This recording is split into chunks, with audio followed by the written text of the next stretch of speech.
और पहली खबर उत्तर प्रदेश के रामपुर से, जहां कोर्ट परिसर में पति पत्नी के बीच जमकर हंगामा हुआ। कोर्ट के बाहर पति ने 3 तलाक दिया तो पत्नी ने बीच सड़क चप्पलों से पिटाई कर दी। कोर्ट परिसर में हंगामा उस वक्त मच गया जब खर्च के मसले पर लेकर पहुंचे पति पत्नी कोर्ट से बाहर निकले। बाहर आते ही पति ने पत्नी को 3 तलाक बोल दिया, लेकिन ये सुनते ही महिला भड़क उठी और पति की सरेआम चप्पल से धुनाई कर दी। बताया जा रहा है कि दोनों का निकाह 7 साल पहले हुआ था, लेकिन पिछले 1 साल से दोनों अलग रह रहे थे और पति ने खर्चा देना बंद कर दिया था, जिस पर कोर्ट में केस चल रहा है।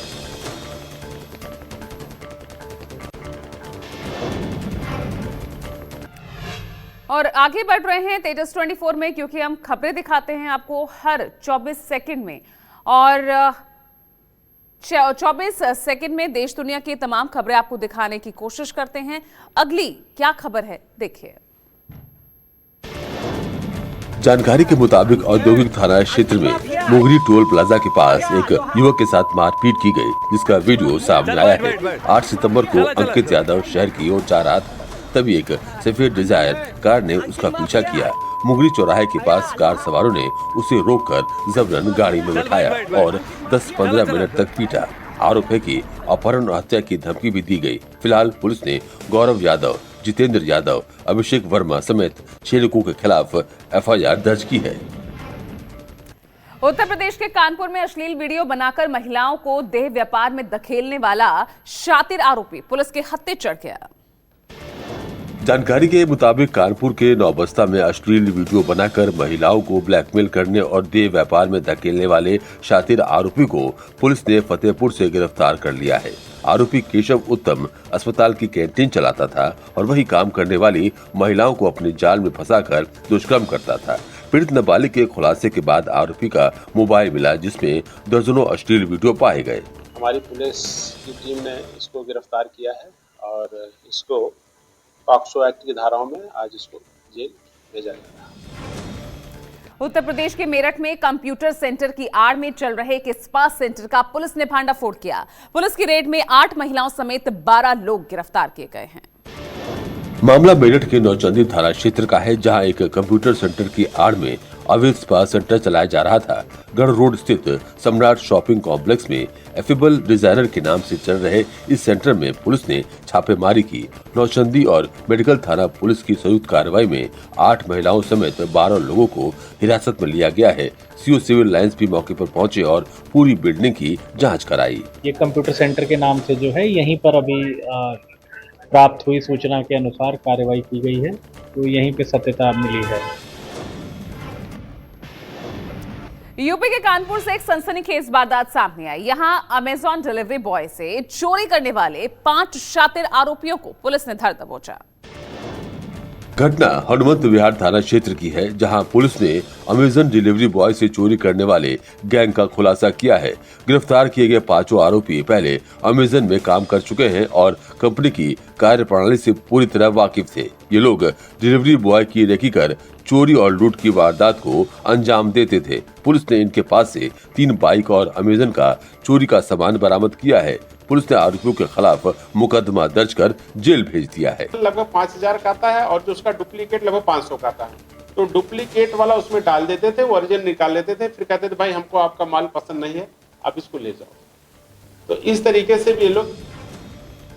चित्रकूट में पुलिस सिपाही पर पत्नी को दहेज के लिए प्रताड़ित करने का मामला सामने आया और घर से उस महिला को निकाल दिया गया, जिसके बाद पीड़िता ने एसपी ऑफिस में गुहार लगाई है। पत्नी ने सिपाही धर्मेंद्र प्रजापति पर गंभीर आरोप लगाए हैं। पत्नी पिंकी प्रजापति का आरोप है कि शादी के 7 महीने बाद से धर्मेंद्र लगातार दहेज की मांग कर रहा था। अब उसे घर से निकाल दिया गया है और जान से मारने की धमकी भी दी गई है। पीड़िता का कहना है कि थाने के चक्कर लगाने के बाद भी कोई सुनवाई नहीं हुई, इसलिए वो एसपी कार्यालय पहुंची है। अब पुलिस लगातार मामले की जांच की बात कह रही है। उत्तर प्रदेश के बुलंदशहर में मिलावटी दूध बनाने वाली एक कंपनी का भांडाफोड़ हुआ है। ये जो खुफिया सूचना के बाद पुलिस ने इस प्लांट में मिलावटी दूध प्लांट पर ही छापेमारी की थी। पुलिस के मुताबिक मामला बुलंदशहर के जहांगीरपुर थाना क्षेत्र का है, जहां कलाखूरी स्थित दूध प्लांट पर छापेमारी की गई। नोएडा में मिलावटी पनीर पकड़े जाने के बाद प्लांट की जांच की गई थी। दूध और पनीर के नमूने लिए गए थे, लेकिन मिलावटी दूध बनने वाले केमिकल नहीं मिले। छापेमारी के दौरान लगभग 15 क्विंटल मिलावटी दूध भी बरामद किया गया। फिलहाल अधिकारी मामले की जांच कर रहे हैं। दिल्ली के मैदानगढ़ी थाना इलाके में एक युवक की संदिग्ध परिस्थिति में 5वीं मंजिल से गिरने से मौत हो गई। युवक की मौत से पूरे इलाके में हड़कंप मच गया। मृतक की पहचान विशाल गौड़ के रूप में हुई है। वो छतरपुर इलाके का रहने वाला है। पुलिस सीसीटीवी फुटेज से भी छानबीन कर रही है। मौके पर मोबाइल फोन भी पुलिस को मिला है। क्राइम टीम और एफएसएल की टीम को भी जांच के लिए बुलाया गया है। आगे की छानबीन की जा रही है। खुदकुशी की है या किसी ने धक्का दिया है, ये सब अभी पता नहीं चल पाया है। मध्य प्रदेश के बैतूल में पंजाब नेशनल बैंक के अंदर 2.5 लाख की चोरी हो गई, लेकिन शातिर चोर सीसीटीवी में कैद हो गया और अब पुलिस उसकी तलाश में जुटी है। जानकारी के मुताबिक बैतूल के गंज थाना क्षेत्र स्थित पंजाब नेशनल बैंक में दिन दहाड़े 2.5 लाख की चोरी हो गई। कियोस्क सेंटर संचालक रकम जमा करने बैंक आया था, तभी चोर बैग लेकर फरार हो गया। लेकिन ये पूरा मामला बैंक के सीसीटीवी कैमरे में कैद हुआ है, जिसमें नीली टी शर्ट पहने युवक चोरी करता दिख रहा है।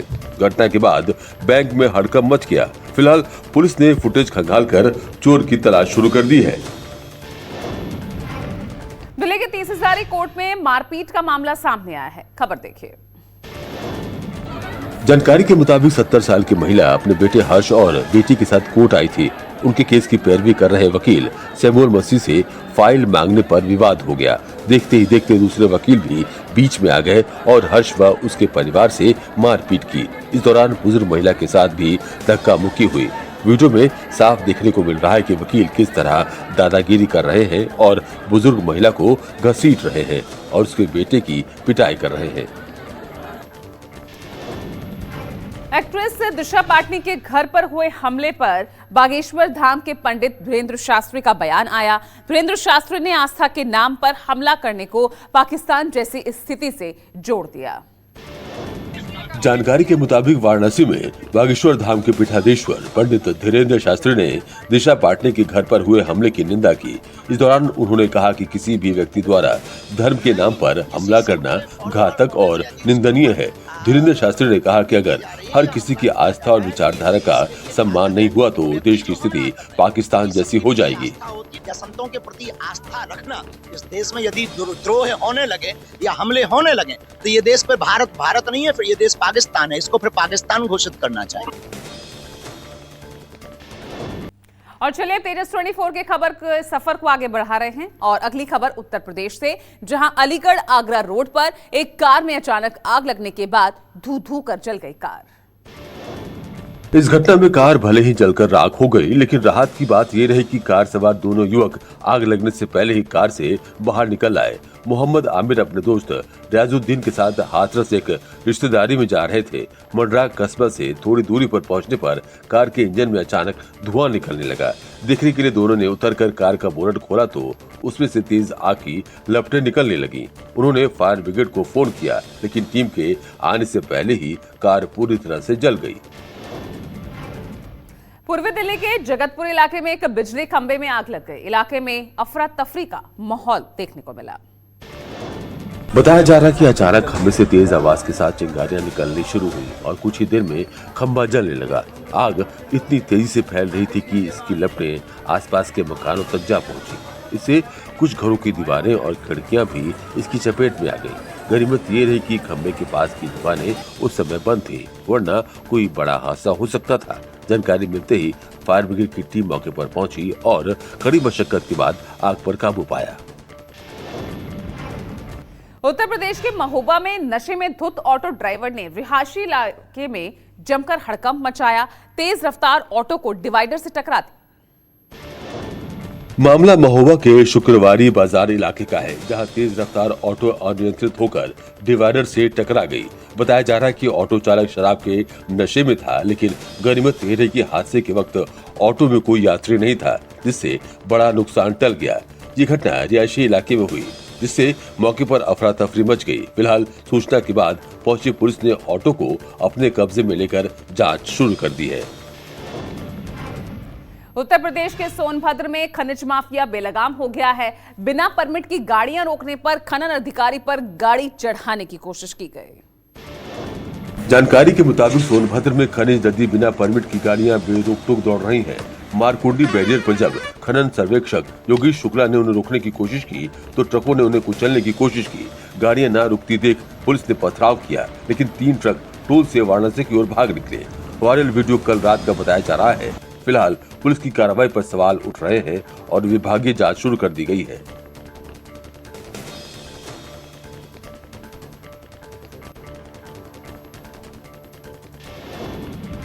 और चलिए अब तेजस 24 में आगे बढ़ रहे हैं। खबर हरियाणा के नूंह से, जहां कल का दिन हादसों का शनिवार रहा। 2 अलग-अलग जगहों पर हुए सड़क हादसों में 3 लोगों की मौत हो गई। सड़क दुर्घटना की पहली खबर निमका से आई, जहां पैदल चल रहे लियाकत को तेज रफ्तार बाइक ने टक्कर मार दी।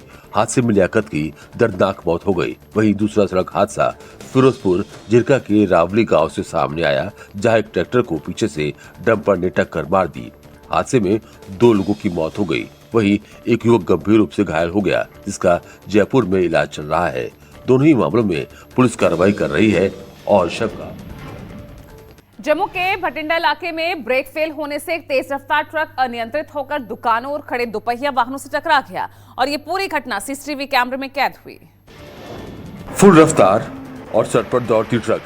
ये सीसीटीवी फुटेज जम्मू के भटिंडा इलाके की है, जहां एक अनियंत्रित तेज रफ्तार ट्रक ने कई दुकानों और सड़क किनारे खड़े वाहनों को टक्कर मार दी। ये घटना पास में लगे सीसीटीवी में कैद हो गई। गनीमत रही कि इस हादसे में किसी को भी चोट नहीं आई और एक बाइक सवार व्यक्ति बाल बाल बच गया। हालांकि कई दुकानें और गाड़ी पूरी तरह क्षतिग्रस्त हुई है। पुलिस मामले की जांच कर खबर महाराष्ट्र के रत्नागिरी से, जहां पर्यटकों को बीच पर स्टंट करना भारी पड़ गया। रत्नागिरी के करदे बीच पर समुद्र के पानी में फुल रफ्तार से एक थार कार दौड़ रही थी। सर पर दौड़ती कार अचानक नियंत्रण खो बैठी और पलट गई। 3 बार पलटी खाती थार कार और हादसे की तस्वीरें अपने आप में सब कुछ बता रही हैं। हादसे के तुरंत बाद स्थानीय लोग वहां पहुंचे, प्रशासन को भी बुलाया गया और गाड़ी को बाहर निकाला गया। इस हादसे में किसी के हताहत होने की कोई खबर नहीं है, लेकिन तमाम चेतावनी के बावजूद इस तरह के मामले यहाँ लगातार बढ़ रहे हैं।